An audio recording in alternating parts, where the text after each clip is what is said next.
It doesn't begin with shouting. It begins quietly, a child watching an adult fall apart and realizing something no child should ever have to realize. If I don't stay strong, everything will collapse. At that moment, childhood starts slipping away, not suddenly, not visibly, but psychologically.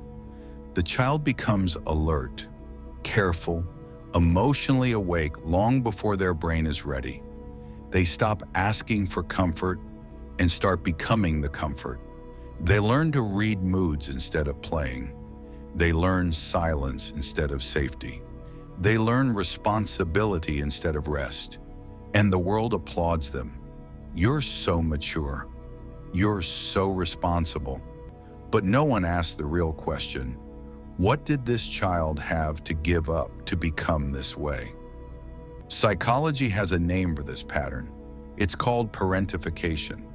It happens when a child is pushed into an emotional role meant for adults, becoming the listener, the stabilizer, the one who holds everyone together. This doesn't build strength, it builds hyper-awareness, a nervous system that never truly rests.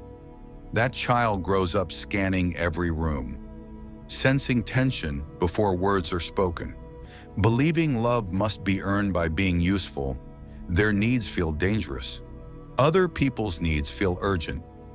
So slowly, they disappear inside themselves.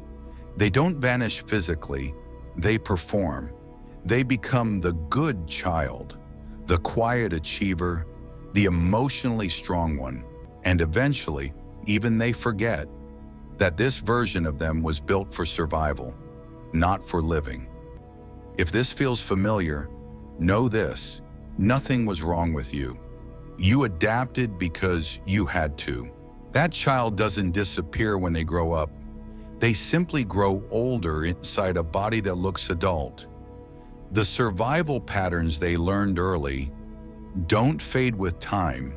They adapt, they mature, and quietly, they begin running the adult life from the background.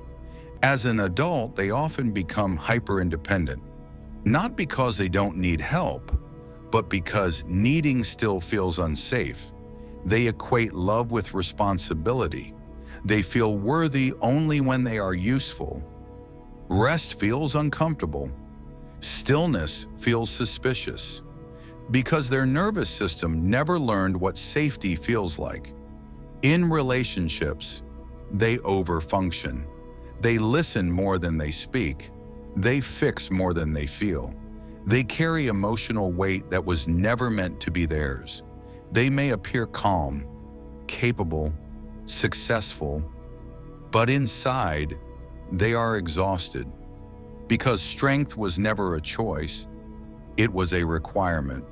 Joy can feel unfamiliar, receiving can feel uncomfortable, and vulnerability can feel dangerous. Not because they are broken, but because survival came before safety. What once protected them now quietly limits them. The coping strategies that save the child can imprison the adult. Healing doesn't begin by becoming stronger. It begins by becoming safe. And that starts the moment you stop asking, "What's wrong with me?" and start asking, "What happened to me?"